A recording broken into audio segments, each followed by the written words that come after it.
In the past 3 years, hundreds and sometimes thousands of people every day arrive in Greece in small boats. They come from Turkey, and most of them claim that they are fleeing the civil war in Syria.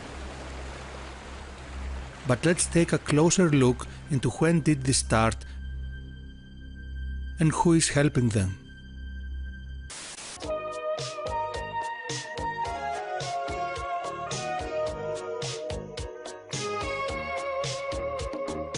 The civil war in Syria started in 2011.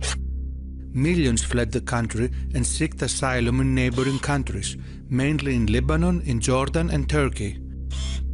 Some tried to leave Turkey and get to Greece with small boats. The right-wing government of Greece had given unofficial orders to the Coast Guard to push back the boats coming from Turkey, and sometimes migrants were treated badly. As a result, most of the millions of Syrians that were in Turkey did not try to cross over to Greece. Because the journey was expensive and dangerous, but mainly because they already had found asylum in a peaceful country with the same culture, same climate and same religion. Until 2015, less than 100,000 people every year tried to reach Europe for asylum. Most of them were African Muslims, and they came into Europe through Spain or Italy. Back in 2013, 3,300 Jews left France and moved to Israel. Another 7,000 left in 2014, that's twice as many, and in 2015 Israel hoped the number to double again and reach 15,000. French Jews were leaving France because they were afraid, due to the rise of terrorist attacks and anti-Semitism, which mainly originates from French Muslims.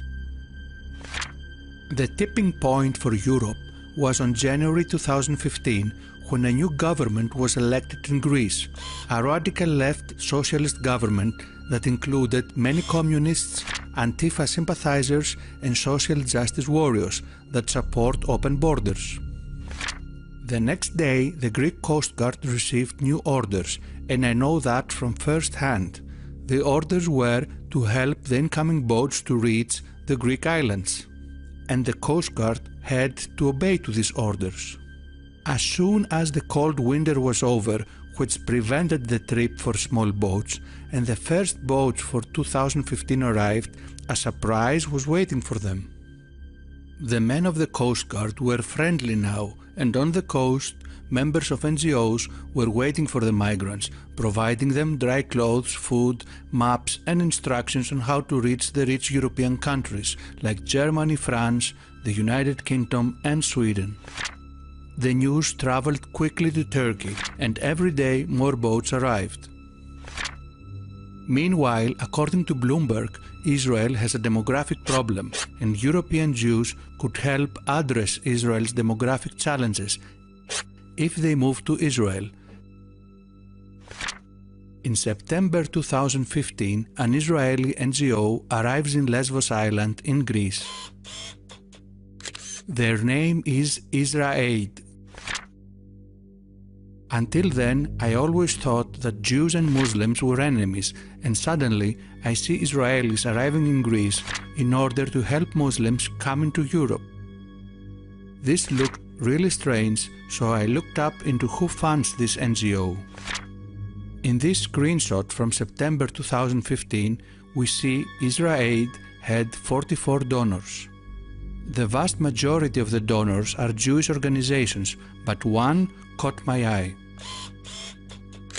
The State of Israel, Ministry of Foreign Affairs. Let's go briefly back to 2013, where we read that asylum problems make for an unwelcome new home, and the smugglers charged 2,000 per head. Here is another article from 2013 in which the smuggler promised he would take them there for 2,500 per head, so the price was between 2,000 and 2,500. Jump forward now to November 2015, after IsraAID is already 2 months in Greece, and the price dropped to half. According to this article, the trip usually cost a minimum of $1,000. So we can see now why the arrivals started to go up during 2015 and caused the so-called migrant crisis. Because the leftist government of Greece had opened the sea borders wide open and was inviting everyone in. Because NGOs like IsraAID were providing a welcoming hug with dry clothes, food and instructions, and that drove more people to come. And because more customers created competition between smugglers and lowered the prices in half. And millions from the Middle East, South Asia, Africa, even from Latin America responded. On January 2016, this video surfaced. And this is what triggered me back then to look deeper into the role of Israelis in the so-called refugee crisis in Europe. According to the Allgemeiner, an American Jewish newspaper, anti-Semitism rises in Europe as a result of the spread of radical Islam and the refugee and migrant crisis. And according to Breitbart, Jews continue to leave France for Israel in record numbers. Anti-Semitism and terrorism fear drive exodus.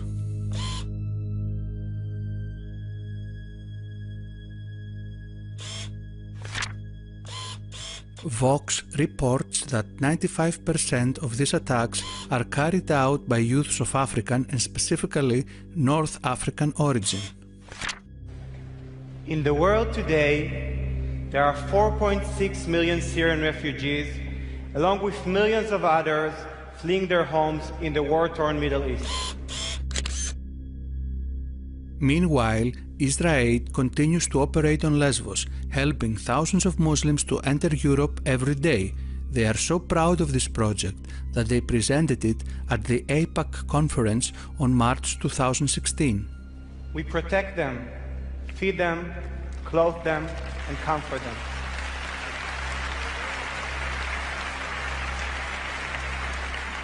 We are Israelis. As Israelis, we draw on our own history of tragedy and triumph to help the biggest wave of displaced persons in Europe since our grandparents searched the earth for refuge. AIPAC is the American Israel Public Affairs Committee, or, as they say, America's pro-Israel lobby. Sometimes, thousands of people arrive in just one day. At the end of 2016, the Jewish Agency for Immigrant Absorption announced that only 27,000 Jewish immigrants arrived in Israel in 2016, compared to the 31,000 who arrived in 2015. And Israel really wants to get as many as possible. Do you remember the Bloomberg article about Israel's demographic problem? So on January 2017, 1,500 rabbis signed a letter calling for more refugees in the US. And by refugees, they mean Muslims. 1 month later, on February 2017, they organized a Jewish rally for refugees in New York to protest Trump's so-called Muslim ban. A newspaper in Israel reports Jewish rally for refugees in New York invokes struggle of Holocaust survivor grandparents. Overlooking Ellis Island, thousands of Jews gathered to demand that Muslim refugees be let into the US.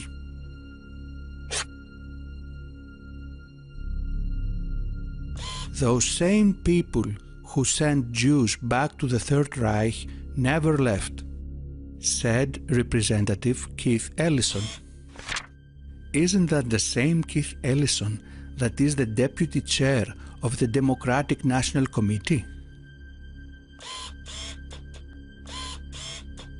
who happens to be a Muslim and an Antifa supporter?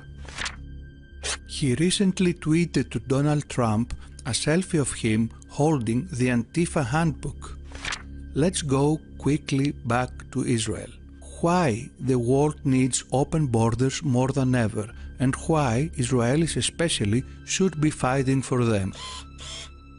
If there is a simple practical lesson to be learned from the Holocaust, it's the need for open borders. Large swaths of the world are going to become uninhabitable in the decades ahead. The northern countries will probably suffer less from changes in the climate. They will have no choice. They will have to take in refugees, and plenty of them. In far greater numbers than they are now doing, possibly even hundreds of millions of people who will migrate to the north. Meanwhile, in the US, the 1,500 rabbis that support welcome refugees just became 2,000.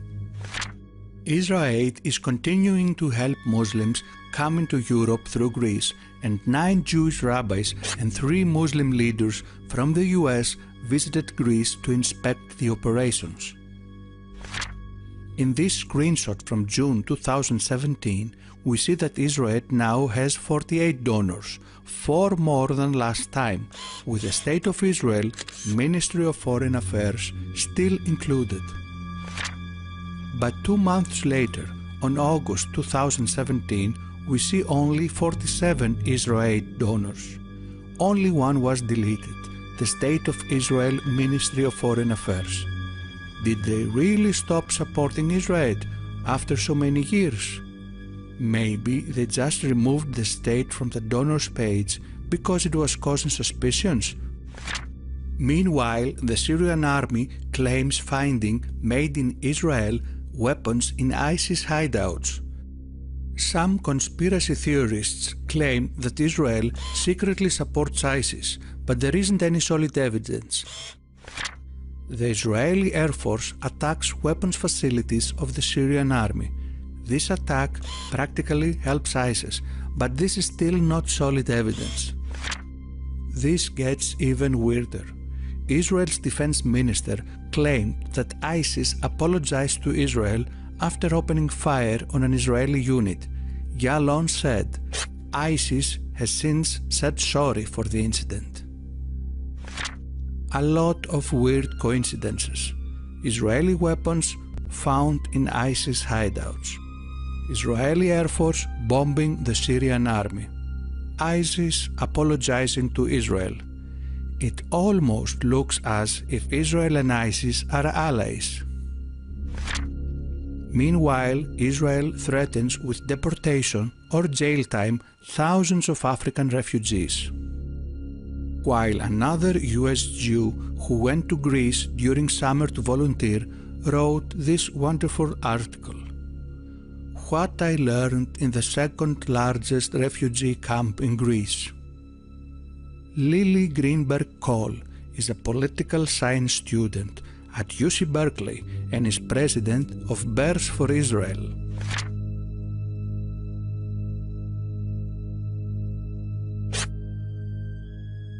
In 2015, almost 8,000 Jews left France. In 2016, another 5,000 fled. And over the last decade, more than 40,000 have packed their bags. That's almost 10% of the Jewish population in France. Russia Today reports that the Jewish community in France says it's facing increased levels of violence. French Jews are fleeing the Paris suburbs to escape a rise in anti-Semitism. Many families have decided to quit France altogether. Anti-Semitism is alive in France.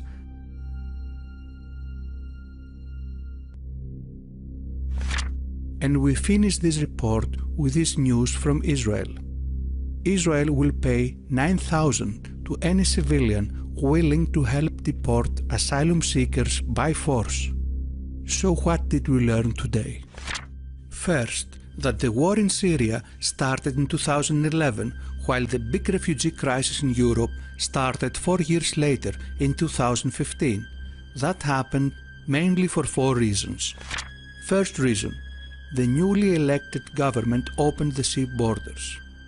Second reason, NGOs like IsraAID offered help to the incoming migrants. Third reason, when the word got out that in Greece there was a welcoming environment by the government and the NGOs, more migrants decided it was worth to make the trip. And the fourth reason is that more customers created competition between smugglers that lowered the prices and made it easier for even more migrants to come to Europe. We also learned that the State of Israel and Jews from the US helped IsraAID in Greece.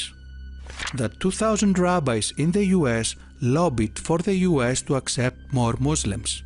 That Israel has a demographic problem and needs Jews from Western countries to solve it. That as the number of Muslims in Europe rises, anti-Semitism also rises and pressures European Jews to move to Israel, and this helps to solve the Israeli demographic problem. And while Israel helps Muslims reach Europe, and while rabbis lobby for bringing more Muslims in the US, African refugees are deported from Israel. It is obvious that the Israeli government and plenty of rabbis and Jewish organizations share part of the responsibility for the recent wave of Islamization of Western countries, and Jews in the West are victims of these actions too. This video is in no way against Jews. It is exposing facts about the role of Israel and of some Jewish organizations that work against the interests of Jews who live in Western countries. Thank you for watching. I hope you enjoyed it. If you found this information useful, then please share it with your friends, give the video a thumbs up and leave a comment. I am 100% funded by my viewers, either by PayPal or Patreon.